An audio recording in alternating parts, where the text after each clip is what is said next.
Hello everyone, welcome and thank you for joining us this afternoon.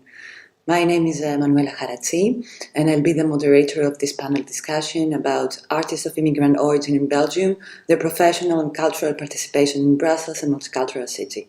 A few words about the topic. The last 10 years, a vast number of European cultural programs as well as funds and cultural institutions have reinforced projects under the theme of the migrant artist telling the migrant story. However, this unidimensional approach raises questions regarding fair participation of artists and creators of immigrant origin. Unquestionably, the nature of artistic and creative work is fundamentally linked to financial risks and uncertainty.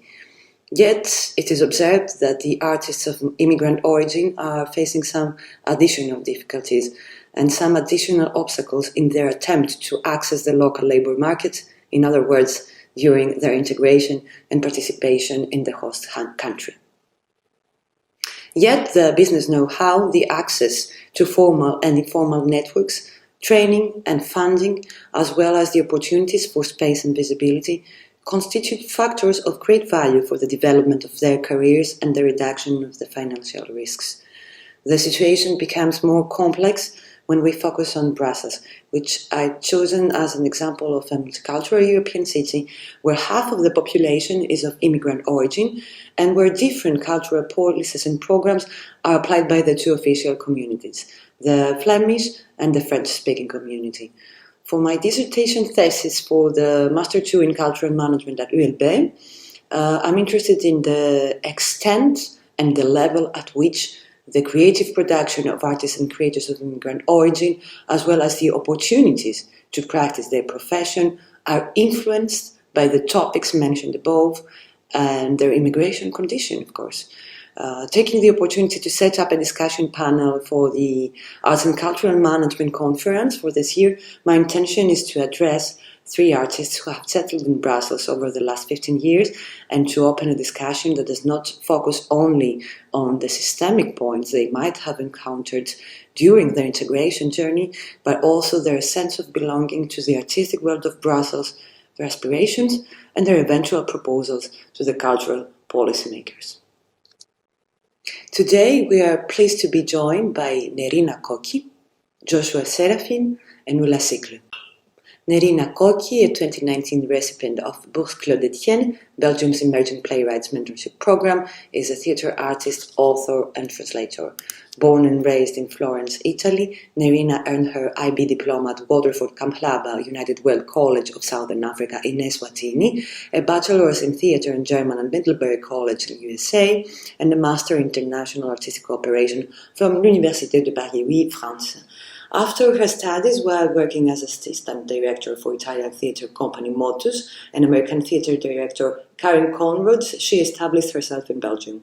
There, together with her partner, photographer Andrea Messana, she co-founded In Output, an international group of hybrid creation that allows her to develop an artistic research centered around audience participation and changing standard representations in narratives. Trilingual French, Italian, English, she is a member of the American Literary Translators Association, and her translations have been published in various American literary magazines, such as Words Without Borders and the Arkansas International. Since 2017, she has worked as production assistant for Belgian contemporary dance company Dame de Pique, Compagnie Karine Pontiès.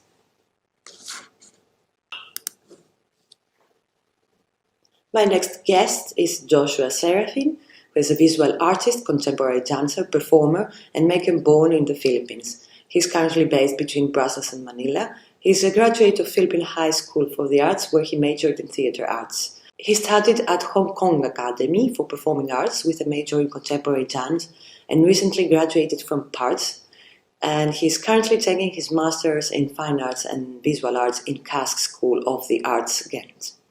Joshua has collaborated with multiple artists in Asia and Europe, ranging from performance to visual arts, such as Arco Rent, Elsa Johnson, Manuel Pelmus, Bruno Isakovic, Ming Wong, Adrian Wong, Choi Ka-fai, Leroy New, Cora Crit, Arun Nanonchai, and Anna Teresa de Giersmacher, and many more. He has presented his work in Delta Bread Danza in Spain, Queer Zagreb, Croatia, Centre National de la Danse in Paris, and Bourges, the festival in the Single. His work currently deals with questions about identity, transmigration, queer politics, states of being, and ways of inhabiting the body. He's also interested in the duality between the physical form and its representation manifested through the alter identity he created and called void. Ula Cycle, Canadian-Polish, she is a choreographer and performer based in Brussels. From a background in contemporary dance, she works across disciplines and often in close dialogue with contemporary music and the visual arts. Her interest in looking for an alternative to the canon of contemporary dance has led her to seek out performers who embody other movement histories. Ula studied art history and semiotics at the University of Toronto, performance studies at Paris Oui, before attending Parts Performing Arts Research and Training Studios in Brussels. She furthered her studies in the visual arts and film at Le Fresnoy, a postgraduate program in the north of France. In 2017, she was artist-in-residence at the Ujazdowski Castle, Center for Contemporary Art in Warsaw, and in 2018, artist-in-residence at Wheels in Brussels. She is currently a PhD researcher at Lucas School of Arts in Brussels and KU Leuven. Ula Cycle has been presented in many international venues and festivals, such as Kai Theater, KWS and Kunstfestival des Arts, Wiener Festwochen, Impulse Tanz, Tanzkartier in Vienna, Theater Neu in Warsaw, Zodiac and Moving in November, Helsinki, Tanz im August, Berlin, Le 5-4 and Les Rencontres chorégraphiques internationales de Seine-Saint-Denis in Paris, and among others. Ula is supported by the Canada Council for the Arts and the Flemish community. I want to welcome now our guests. Welcome Ula, welcome Nerina, welcome Joshua. And I'm going to pass now to a group interface.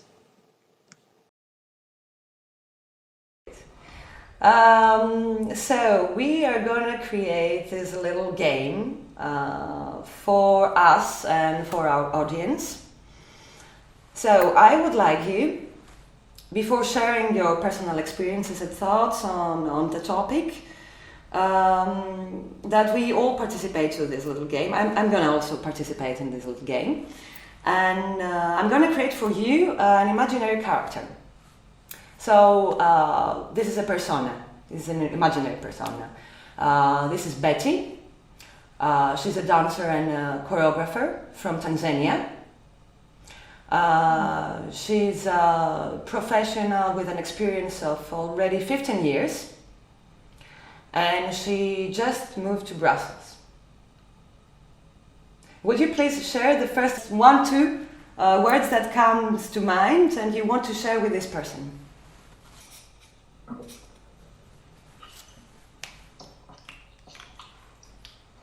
Please do not share your word ahead of time.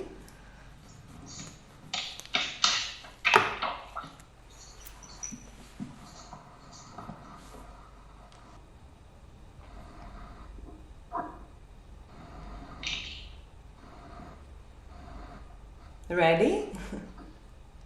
Yes. So welcome Ola. Can you show us your reply? Welcome, ask me anything. I also want to welcome Nerina, and if you can share with us your couple of words. Oh, okay. Time.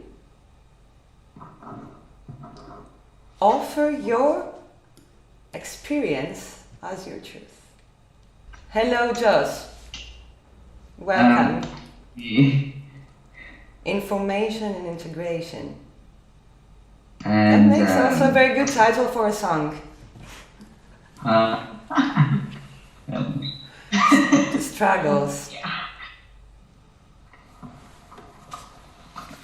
I'm gonna also share mine. Good luck. True.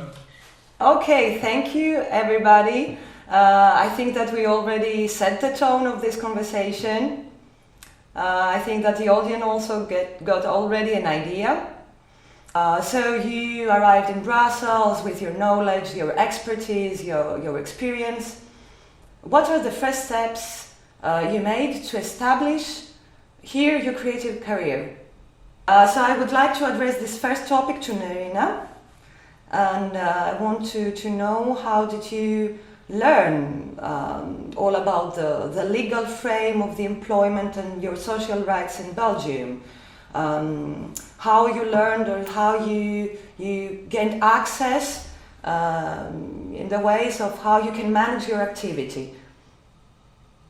So for me, the SMART was really a resource. I arrived in 2000, at the end of 2012, so I started all the process of asking for my permit in 2013. And since I had just finished my studies in France, I applied as an unemployed person.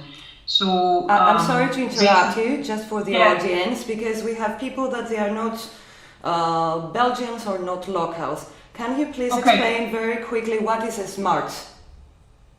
Yes, so SMART is now a cooperative. At the time, it was more an sort of an interim office for artists that basically allows artists to invoice an amount. SMART works as your employer, and so you can be employed as an employee, and SMART pays your social contributions and taxes for you, so that you are considered a salaried worker, which is particularly interesting in Belgium, because then you can gain access to the statut d'artiste, which is an employment. It's a part of an employment that allows you to support yourself even when you're not working. So I became a SMART member really fast, and all of my contracts at the beginning, so I was working with Malthus at the time, all of my contracts went through SMART, and all of my translation work was invoiced through SMART. And then slowly I also tried to gain more understanding, and I founded my own association. So I did a few training sessions at IL ASBL, which also gave me a better understanding of the administrative framework and how one can work within that. Mm-hmm. And in parallel to that, I just kept writing to a lot of people, trying to get access to different opportunities, both artistically, and I kept working. I mean, as you can see from my path, I've always worked as an artist and on the side. So I work as an English teacher, and then I've had many other odd jobs that I've always done. So that's been my path. And how did you learn about SMART? I don't remember. I think somebody that I met told me go to SMART. It was one of the first things that somebody. That's that I would not be able to remember whom exactly. So let me say something to I have to rephrase that and also to make it clear. So you arrive in Brussels. At some point, you also arrive in the city hall. Yes. You have to do your to apply for your residency card, right? Yes. It's not that the moment that you arrived that you just declared, "Hey, I'm an artist," and that was it. Or somebody was there to explain you, okay, so you need to go through this agency or through this interim. No.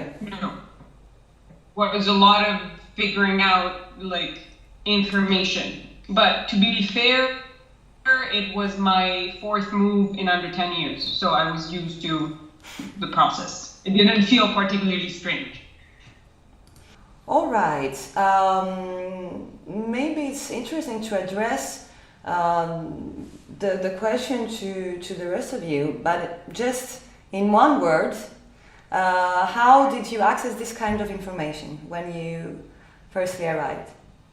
Because in one word for Nerina, it was from somebody, if I can do the recap, right? Somebody told you? Somebody's, many somebody. Okay. So in one word for you, Josh? It was, if one word, it'd be school. Parts, we set a management class to understand how can we survive after studying. Mm-hmm. Yeah. And for you, Ula? Yeah, I would say partly school, because of course I had my stay permit at the beginning because of school, and they also did a management class to help us to make the transition, but it was not so. In fact, I don't think in my year, because I arrived much earlier, like I graduated in 2004, there was not really there was not really a management course in the way that they have now, because I think I participated as a teacher in one of the first ones for the next generation. But definitely Parts gave me like the first stay permit and reason to be here. And after that, I was a bit more used to, after 4 years, I was more used to the Belgian system. So I kind of could now. On the other hand, it was still quite complex because I have European citizenship, like I'm Canadian, but my mother's Polish, and I did my Polish passport right at the end of my studies. But Poland was not officially part of the EU yet. So that was also a really, that problem is not there anymore, at least for Polish citizens. But I really did experience the thing of being North American for a while and being Polish, but not really inside EU yet.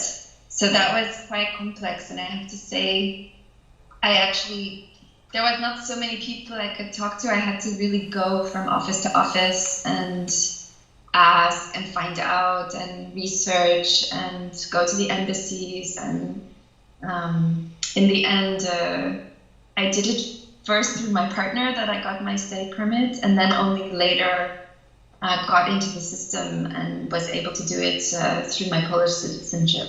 Mm-hmm. So it was kind of, it was not so directed, I think. But about your employment rights, it was agencies? I'm sorry? Sorry. The employment thing was the hardest part, actually, because when you're outside of the EU, you are not supposed to be just hanging out looking for work. Mm-hmm. Ula, if you can go back at the first steps of your career, can you recall how you reached out, the first information, and how you understood, let's call it, how business is done? Because the previous part, it was mostly about employment rights, social rights, residency, work permit, but then this is the next step. How business is done here in Belgium. This is another system. Can you share, please, this experience a bit with us? Sure. I was lucky because I knew when I graduated that I wanted to make my own work. That was really clear, I didn't want to work for a company. And I got a residency at VP Zimmer, which is an art space in Antwerp. And at the time it was Barbara Van Lint, who's now the director of Kai Theater, was there. And we had a residency, and I told her I wanted to make a project. And she actually suggested, at the time, in order to apply for subsidies, you had to have a visiteur or an ASBL. You had to have a structure. And she actually advised me to, together with the people I was working with, to make a visiteur structure. I'm sorry for the interruption for our audience. An ASBL is a non-for-profit organization, this kind of structure. Yeah, so you needed that at the time. Now you can apply as an individual, but 15 years ago you needed to have It's very risky also. It's a great risk to be an independent one. It's a big risk. You have to imagine that I didn't even have a stay permit. But I was working with two Belgian artists who were a musician and a visual artist, and they were very much in the system, and they liked the idea, and so they, together with them, we really went through all the steps of incorporating this structure, going to the bank, opening up a bank account. I had already a bank account through my as a student, so I went to the same bank and they granted it me. But it's kind of unusual if you think about it, because I got my stay permit only much later, but I had already a visitré, and we were also encouraged to apply for subsidies, even though at the time they very rarely gave subsidies to first-time artists. But somehow that year they decided to change with their policy and support younger artists. So I was also a bit encouraged to just go for it. And the two artists I was working with were a little bit more, affirmed, older, so they had a bit more experience. So I kind of went in like the deep end, let's say. It's very important for me that you get this non-for-profit organization with two Belgians. So I could have done it otherwise. I mean, the father of one artist was on my board. It would not have been possible for me, especially without my status, proper status. And you talked a bit about subsidies. So in Belgium, we have to explain that the situation is quite complex.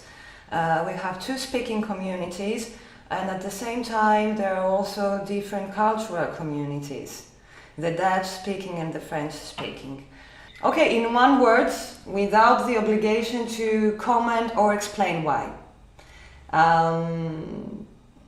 The choice to get involved more with the one or the other community, do you think that can affect the development of your career in Brussels?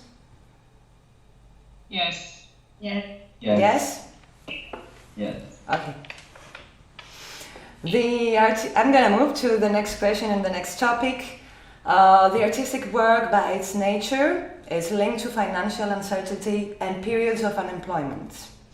The interruption from the artistic activity has often to do with the fact that the artists need also to prepare their next creation, but still for the system, those periods they appear as unemployed. So for someone who has the Belgian or an EU citizenship, the process to obtain their unemployment rights is quite straightforward. Anyways, I would like to hear from you. You have the floor. Yeah, to be honest, it's very difficult. I mean, I'm from the Philippines. Period. I think that says a lot about how, like economically, historically also, and all of these things. But like I said, I needed to go through educational system. And I'm not even part of the workforce yet.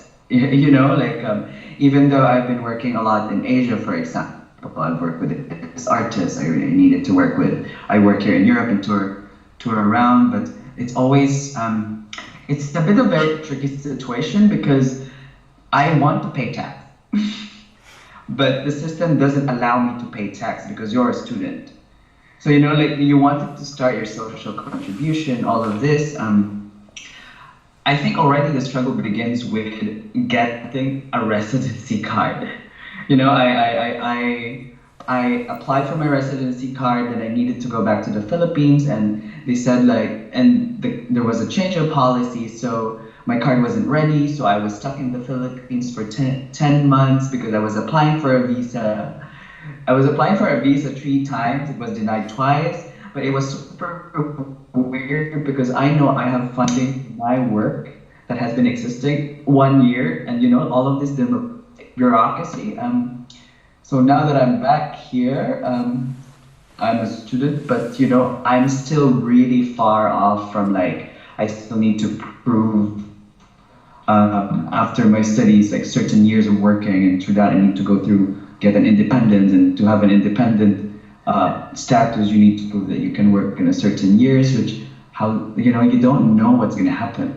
Yeah. You don't know, you might have plans to get a certain amount of money or work, but it's a very uncertain situation. So for me, it's I still have a year to figure things out, and already now time is really preparing to get all the knowledge, get all the information, and make sure to be able to apply on time, so you don't have a gap of certain months that you're a tourist or you're illegally being here before you get the residency card that you need, all these documents that you need to get. So I was yesterday and thinking like to be an immigrant, to be an artist is a very vulnerable situation. You are in a constant state of uncertainty, of a displacement, of not knowing. So you really need to like dig in the haystack. When you enter the city hall or another structure, do they understand your profession? Sorry, but when you enter the city hall or another structure of the city, do they understand your profession? This is a question I have to address to everybody. Nerina is laughing. You can take the floor whenever you want. I see that you're laughing. That you. I tend to use the word choreographer instead of dancer, because if I say I'm a dancer, then their eyes get really big. And I think that I don't necessarily want them to go there. So I tend to say I'm a choreographer or an artist. But yeah, I think Josh is right. I mean, the really hard thing with our profession is that it's a lot about short contracts. And when you're trying to get a stay permit, they want to give you the stay permit for the duration of the contract. And they don't want to do that every time if you have 1 month here, 1 month there. So they're really looking for, their ideal candidates are people with full-time jobs of minimum 1 year. And then they will give you a stay permit for minimum 1 year. And so artists, because of the small contracts and stuff, it's just like, it looks like a lot of work to them. They kind of discourage you. That's what happened to me when I was not yet really in the EU system. They were just constantly telling me, you're gonna be here every day, getting like one permit after another. It's not tenable. Like you should think about getting married. And that's what they told me. I had interviewed recently another artist, and she told me that she was actually encouraged to search for another job. Yes. From the city hall. You had the same experience, Nerina. Yeah. Okay, that's very interesting. I mean, I'm I'm sorry, we didn't hear you. It's hard. I wanted to say to Josh that I'm sorry for what he's going through, because it's really hard and difficult and demanding on the soul, and I hope that slowly things get figured out for you. And for me, it was hard to begin with explaining, like, the labels are difficult for me to apply to what I do, because I could say I was a theater director, that I was a translator, that I could say a lot of things, but it would not, the label just did not match whatever reality I was living. And so where I mean, City Hall was sort of okay, but Activis is the unemployment office that is supposedly helps you finding work here on the Francophone side. And the guy, I ended up consoling the guy because I had been to so many places and I had such a beautiful path, and his life had been horrible just sitting at that desk. And I was like, why did I wait an hour and a half for me to console you while I'm the one who's looking for work? And all of the things that you think have got to do with me really have got nothing to do with what I do or I could do, like the actual abilities I could do, which is still true. Like, I got job advertisements on my Activis profile a few days ago, and I looked at the 4 things that they were offering me. I could not even begin to do what they think I should be able to do. So, yeah. What did they tell you should do, Emmanouela? No, it's an interview that I had with another artist recently. Okay. And they encouraged her to search for another job in a completely different industry without even her having the credentials to do so. Yeah.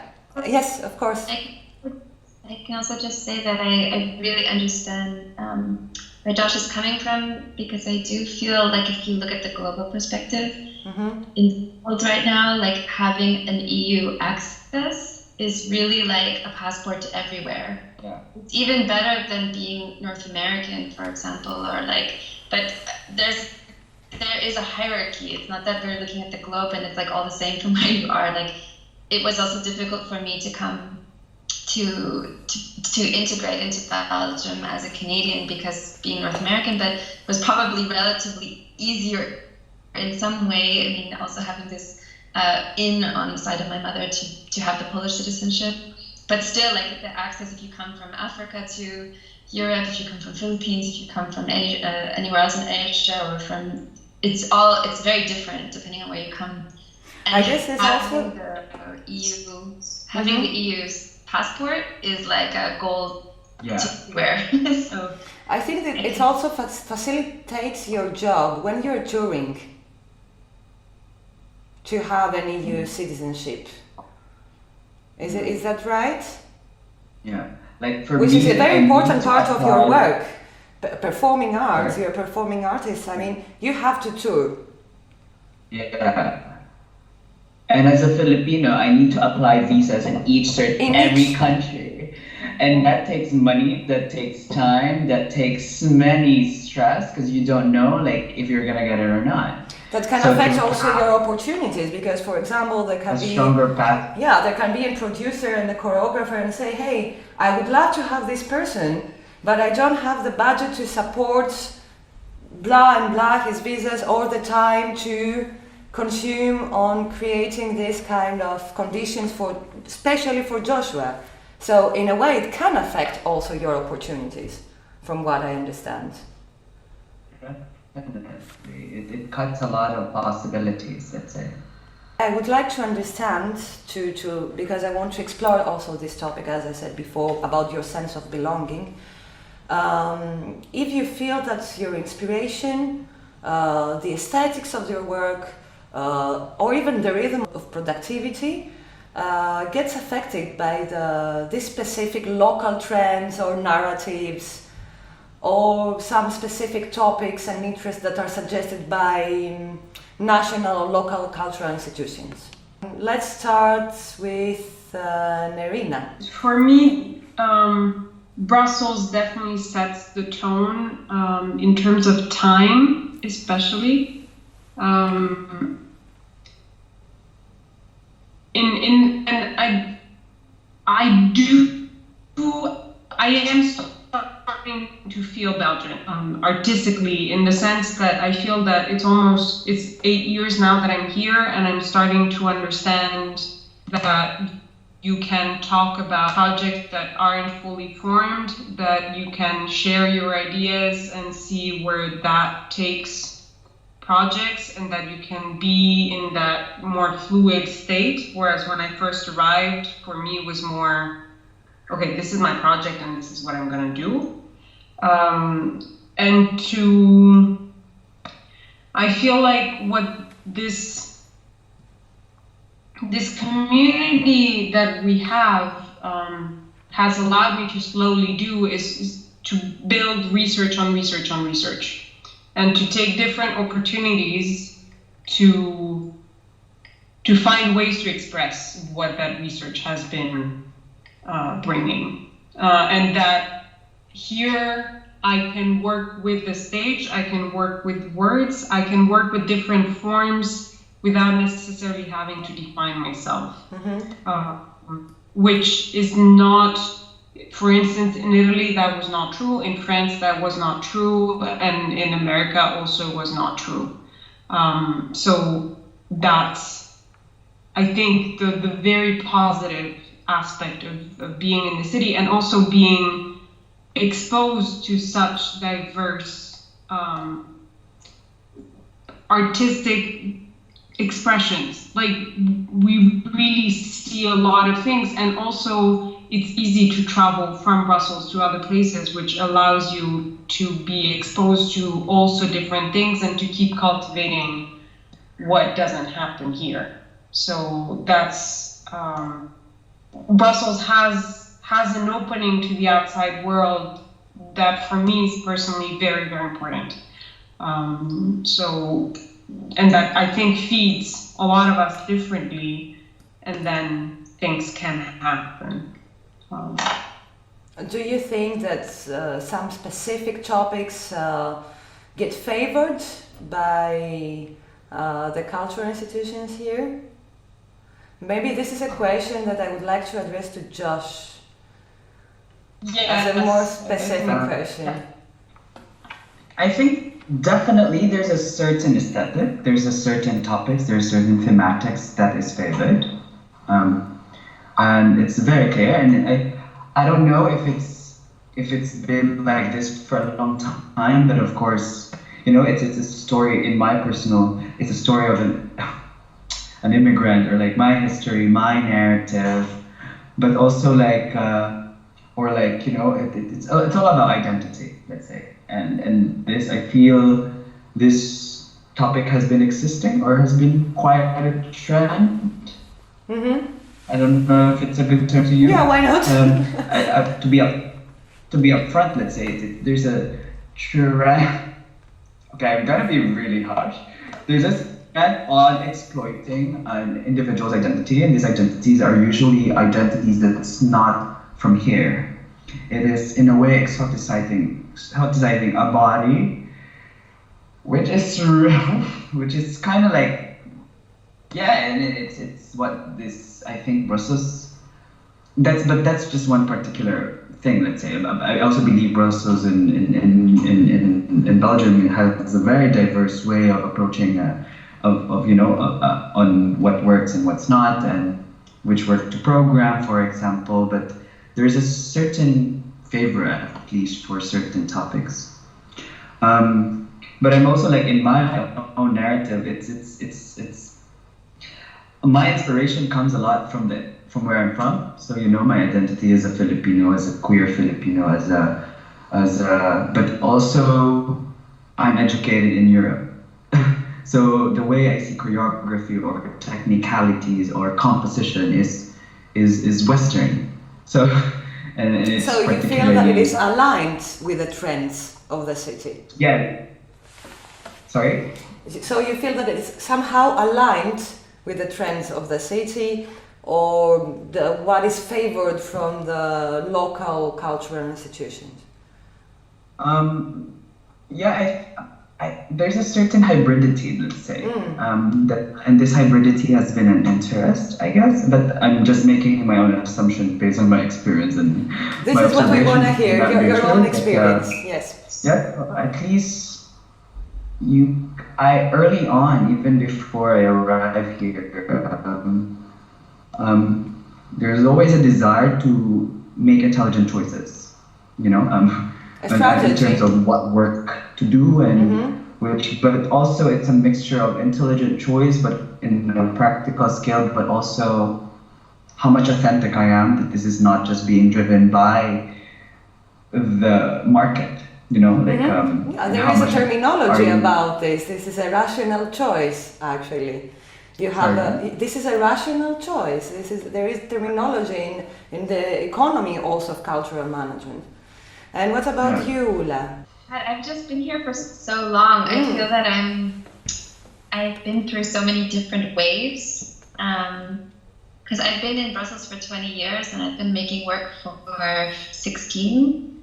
And when I started making work, it was a very formal landscape, like very much about dance being a kind of aesthetic, a lot about like movement vocabularies, and you know, like Antarisa, of course, has still been like a very important figure. So I was looking more for alternative dance histories and trying to find actually like performers that embodied other movement histories that I would consider part of what should be the canon of contemporary dance. So like when I graduated, I was really busy with that. Like, what is contemporary dance? How is it not something that's just neutral, but actually very like Western, very stereotyped, very clearly kind of coming from certain ballet tradition mixed with a kind of American tradition. So I was looking for performers that embodied other movement histories, and that wave of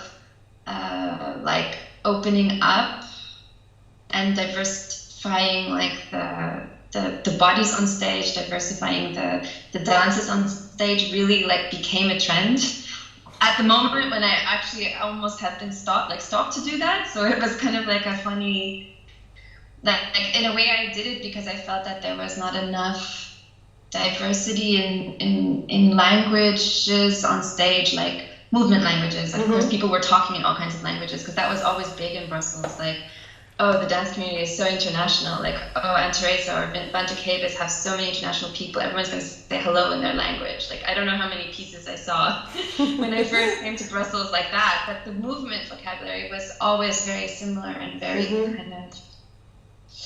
So I don't know. I think that was like my first interest was almost contrary to the trend, I would say. And then when the trend came up, I thought, well, okay, I'm going to step back now because there are people who can say this for themselves or do it for themselves, or like there's like a wealth of like new young artists. I think also through the schools around, not just PARS but others, who brought like more international people, more performers that were not just European or North American, because it was very international, but it was not always so evenly international.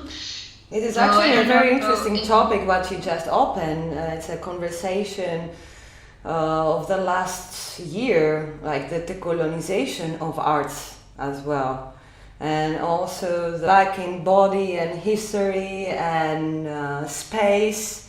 I want to conclude this conversation, and because for me this is also a part of belonging. If you feel safe here, and if you feel that you have the space to innovate, to create, and be yourselves. I would like to start with Nerina, 2 words from you, and then I'm going to do the round and conclude this conversation. It's a hard question. I don't feel I have easily access to the space and to work. And I think that is woven into the question of community, meaning that I feel I have to be careful, and I often have to take many steps back in order to be sure that what I am talking about is being understood the way that I mean to express it. I think there is a lot of I think there is a bit of monolithical thinking, especially at institutional level, about what art is and the perspectives that are present. And it's not, while there is a lot of heterogeneous expressions, I don't feel that diversity is accepted yet. And inclusion is something that this city needs to work on. Meaning that the city and Europe in general, meaning that we have a culture that has been built to exclude and to make certain people not part of the fabric of society, and I think that needs to stop. We need to start working on ways of speaking and ways of talking to one another that simply recognize other people's experiences and do not belittle or make other people feel like they're out of line or out of phase. So I think that's what we need to work on in order to have space for everybody, really. Ula?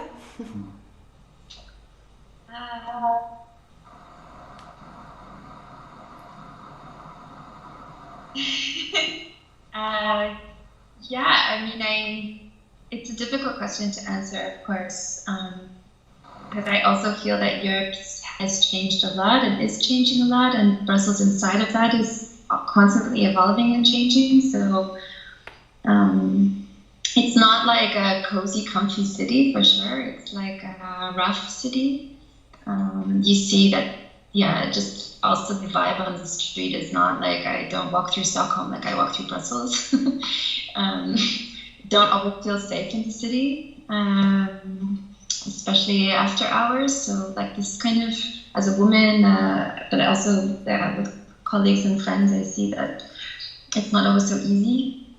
And I'm very afraid about the political situation with the Flemish kind of nationalist vibe going on that is like very kind of anti what I feel is essential to Brussels, which is this international side, which is this place of like meetings of many cultures of people. I mean, it's written in the artistic scene of the last 20 years.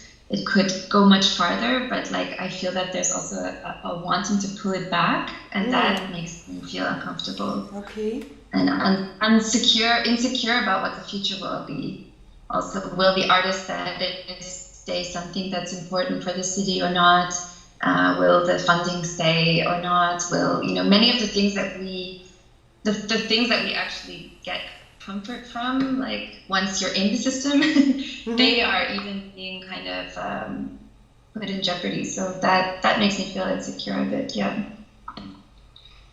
Joshua? I'm trying to feel safe. Since I came back, I had 10 attacks. 2 was very. I'm very sorry to hear that, Joshua. Violent. I got punched in the face, and I got choked in the tram. Because it's always a question for me, how as a queer person, how much of myself should I dress up to blend in to society, or how much should I be authentic to myself that I'm comfortable, and this is the image I want to portray. So it's been a traumatizing experience, to be honest, and I'm still healing from it. It's quite. I agree with Ula. You don't walk the same way I walk in Hong Kong, for example, or in Tokyo, or in Vietnam, and it's here. You need to. At least for me, I need to constantly be aware what image I am portraying for the other, or to protect myself, hiding my hair, taking off my earrings when I'm in certain places. So it's a constant adaptation and also awareness to where I am, and also in relation to how much of my personality is teaming out. It needs to. I think there's always a sense of heightened awareness. Based on the locality where you are. Yeah. I want to thank you all. Thank you, everyone. Thank you, Joss. Thank you, Nerina. Thank you, Ola. Thanks, Emmanouela. Thank you.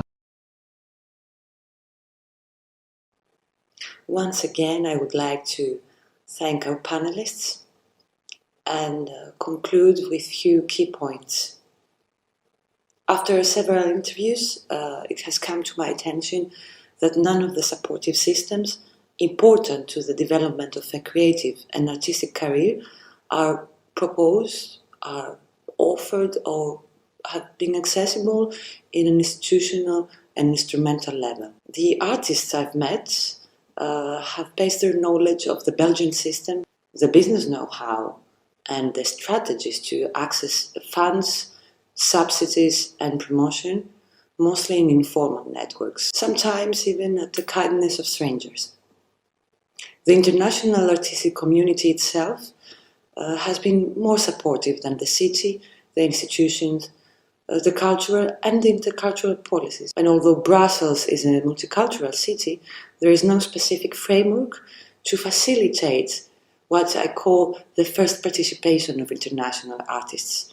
In my opinion, a mythology still surrounds the artist, who is not easily perceived as a legitimate worker. Policies and programs need to get elaborated to reinforce equity and fair participation in the place of integration strategies. Thank you again.